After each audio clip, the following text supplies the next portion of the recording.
ہمیں کسی کی سند کی ضرورت نہیں ہے. ہو سکتا ہے کہ مادیت زیادہ افراد اس چیز کو نہ سمجھ سکیں. آج تو دنیا یہ سمجھتی ہے کہ جس کے پاس اونچی بلڈنگ ہو، فلک بوس عمارت میں جو رہتا ہو، مال و دولت کی کثرت جس کے پاس ہے، وہی سب سے بہتر ہے. لیکن اے مسلمانوں، نبی کریم نے جسے بہتر کہا ہے وہ بہتر ہے. یہ مادی چیزیں ان کی کوئی حیثیت نہیں. نبی کریم فرماتے ہیں لو کانت الدنیا تعدل عند اللہ جناح بعوضۃ ما سقى کافرا منها شربا. اگر دنیا کی حیثیت مچھر کے پر کے برابر بھی ہوتا تو اللہ پاک کسی بھی کافر کو اتنی بھی دولت نہیں عطا کرتا کہ جس سے وہ ایک گھونٹ پانی پی سکے. تو اس کی اتنی بھی حیثیت نہیں. تو جس چیز کی اتنی بھی حیثیت نہیں، آپ اس چیز کو مدار نجات یا کامیابی کا مدار نہیں بنا سکتے ہیں. سب سے بڑی کامیابی وہی ہے کہ جس کا سینہ قرآن کے علوم سے آراستہ ہو گیا. قرآن علوم سے جس نے اپنے سینے کو آراستہ کر لیا، یقیناً وہی سب سے بہتر افراد ہے، وہی سب سے اچھے افراد ہیں. عزیزان ملت اسلامیہ، اور بڑی خوشی کی بات یہ ہے کہ یہاں پر الحمدللہ 20 یا 22 بچیوں کے سروں پر ردائے عالمیت سے بھی سرفراز کیا جا رہا ہے. قوم کی بچیوں کو دینی تعلیم سے آراستہ ہونا یہ وقت کی اہم ضرورت ہے. آپ مطالعہ کریں گے تو بڑے بڑے محدثین کی زندگی کا مطالعہ کریں، بڑے بڑے مجتہدین کی زندگی کا مطالعہ کریں گے، بڑے بڑے فقہا کی تاریخ کا مطالعہ کریں گے، تو جہاں آپ کو وقت کے بڑے محدث نظر آئیں گے، وقت کے بڑے فقیہ نظر آئیں گے، اور جب ان کی زندگی کا مطالعہ کریں گے تو آپ یہ دیکھیں گے کوئی وقت کا محدث بنا ہے، کوئی وقت کا فقیہ بنا ہے، کوئی وقت کا امام بنا ہے. تو امام بنانے میں، محدث بنانے میں، فقیہ بنانے میں ایک عالمہ، ایک عابدہ اور ایک زاہدہ عورت کا ہاتھ رہا. جب جا کر وہ وقت کا عظیم محدث بنا ہے، عظیم فقیہ بنا ہے. وقت کی قلت ہے. میں مثال کے طور پر ایک عہد تابعین کا ایک واقعہ پیش کرتا ہوں، ذرا دیکھیں. اللہ اکبر. دنیا امام ربیعہ کو فراموش نہیں کر سکتی ہے. یہ امام ربیعہ یہ وقت کے بہت بڑے امام ہیں، وقت کے بہت بڑے محدث ہیں. امام ربیعہ آپ اندازہ لگائیں، امام ربیعہ اتنے بڑے محدث ہیں کہ امام اوزاعی جیسے محدث کے استاد ہیں، امام سفیان ثوری جیسے محدث کے استاد ہیں، بلکہ امام مالک جیسے امام کے استاد ہیں امام ربیعہ. اللہ اکبر. یہ امام ربیعہ اپنے وقت کے بہت بڑے امام ہوئے، اپنے وقت کے بہت بڑے محدث ہوئے. لیکن یہ محدث ایسے ہی نہیں بن گئے، بلکہ ان کو محدث بنانے میں، امام بنانے میں ان کی والدہ ماجدہ حضرت ام ربیعہ کا ہاتھ رہا ہے. اللہ اکبر. آپ بارہا سن چکے ہیں کہ ماں صالحہ ہوتی ہے، ماں عابدہ ہوتی ہے، زاہدہ ہوتی ہے، تو اس کے شکم سے جو بچہ پیدا ہوتا ہے، کوئی غوث محی الدین ہوتا ہے، کوئی خواجہ معین الدین ہوتا ہے، کوئی مخدوم صابر کلیری ہوتا ہے، تو کوئی نصیر الدین چراغ دہلوی ہوتا ہے. اسی طرح آپ آئیں گے تو آپ جہاں امام ربیعہ کی تاریخ کو پڑھیں گے، جو اپنے وقت کے عظیم محدث تھے، اپنے وقت کے عظیم فقیہ تھے، لیکن محدث انہیں بنانے میں، فقیہ بنانے میں ان کی والدہ ماجدہ حضرت ام ربیعہ کا ہاتھ ہے. اللہ اکبر. حضرت امام ربیعہ کے والد عبد الرحمن بن فروخ، ان کے اندر یہ جذبہ تھا کہ شروع ہی سے یہ اللہ کی دین کی بلندگی میں لگے رہتے تھے. ان کی شادی ہوئے کچھ ہی مہینہ گزرے تھے، کچھ ہی مہینہ کے بعد یہ اللہ کی دین کی بلندی کے لیے اسلامی محاذ پر چلے گئے. جب حضرت عبد الرحمن بن فروخ اپنے گھر سے جا رہے تھے، 30,000 اشرفیاں اپنی اہلیہ کو دی کہ میں اللہ کی دین کی بلندی کے لیے اسلامی سرحدوں میں جا رہا ہوں، لوٹ کر میں آؤں گا، واپس آؤں گا تو اس سے میں بزنس کروں گا، تجارت کروں گا. اور اگر ضرورت ہو تو یہ 30,000 اشرفیاں تم خرچ کر دینا۔ عبد الرحمن بن فروخ چلے جاتے ہیں، ابھی شادی کے تقریباً کچھ ہی ماہ گزرے تھے، وہ چلے جاتے ہیں۔ اسلامی سرحدیں بڑی تیزی کے ساتھ بڑھ رہی تھی، ایک مہم کے بعد آپ دوسری مہم میں، دوسری مہم کے بعد تیسری مہم میں، ایک محاذ کے بعد دوسرے محاذ میں آپ لگے رہے، یہاں تک کہ آپ اپنے گھر سے مسلسل 27 سال تک گھر سے باہر رہے، 27 سال تک آپ گھر سے باہر رہے۔ ادھر اللہ پاک نے حضرت عبد الرحمن فروخ کو چاند جیسا خوبصورت بیٹا عطا کیا۔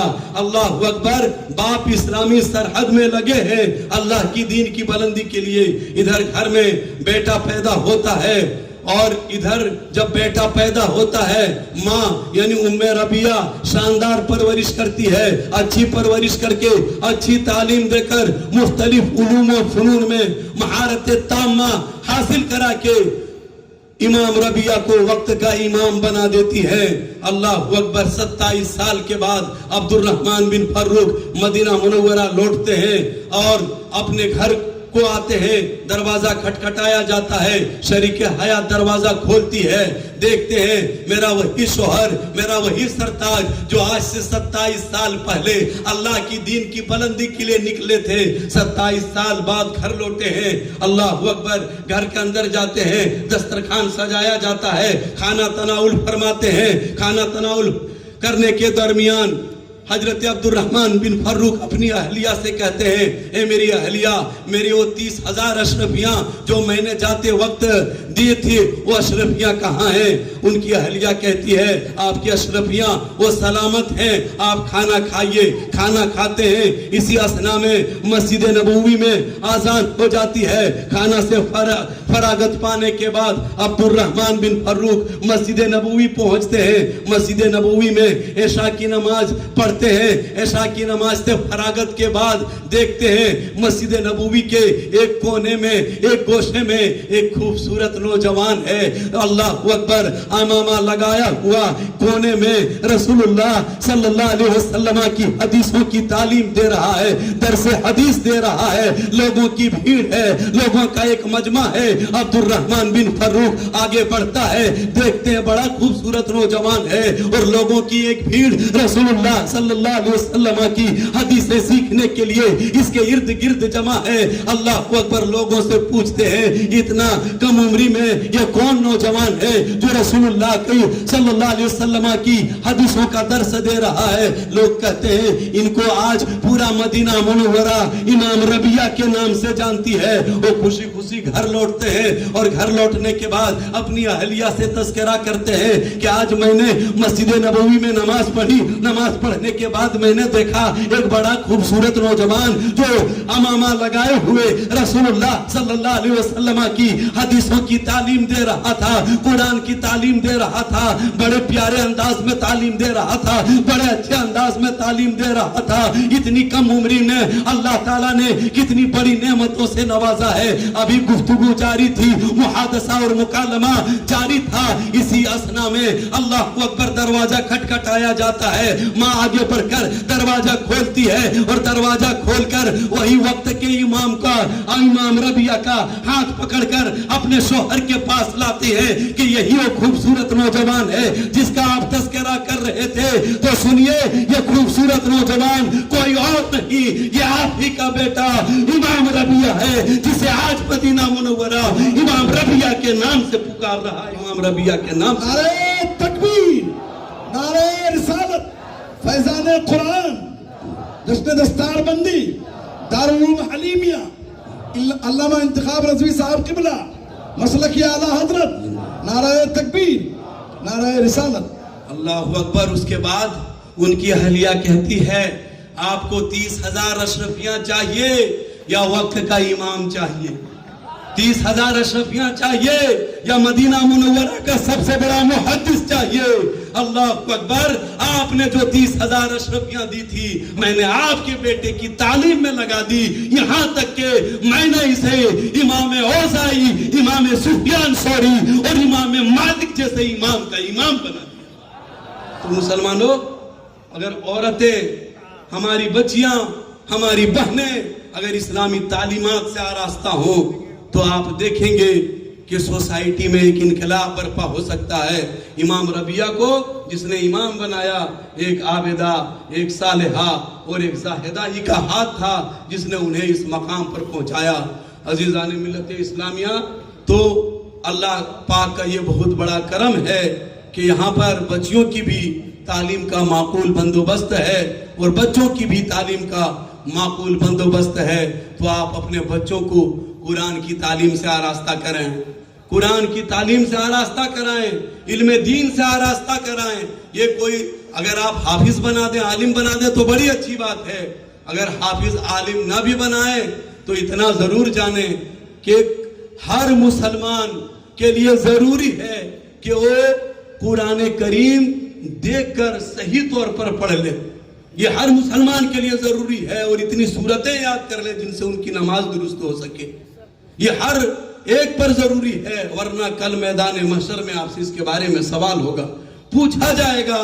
عزیزان ملت اسلامیہ، تو آپ اپنے بچے کو ڈاکٹر بنائیں، انجینئر بنائیں، سب کچھ بنائیں، لیکن ضرور قرآن کریم کی تعلیم دے کہ وہ صحیح طور پر قرآن کریم کی تعلیم حاصل کر سکے. کیونکہ یہ ایسی دولت ہے، ایسی دولت ہے.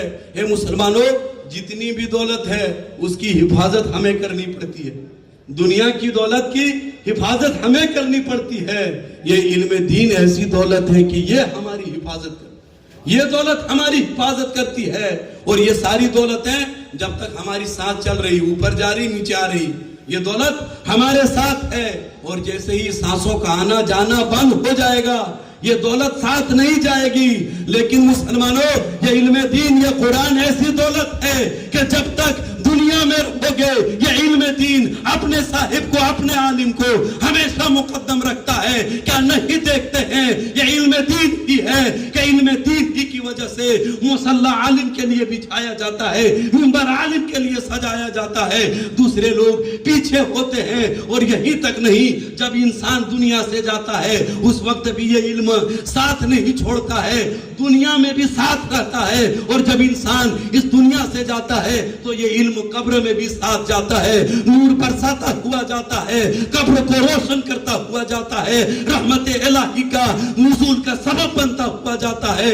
عزیزان ملت اسلامیہ، ایک بڑا ہی نفیس اور پیارا واقعہ قرآن کریم کے حوالے سے کہ زندگی کے بعد بھی ساتھ نہیں چھوڑتا ہے. اس کے بعد میں اپنی گفتگو کے اختتام کا جامع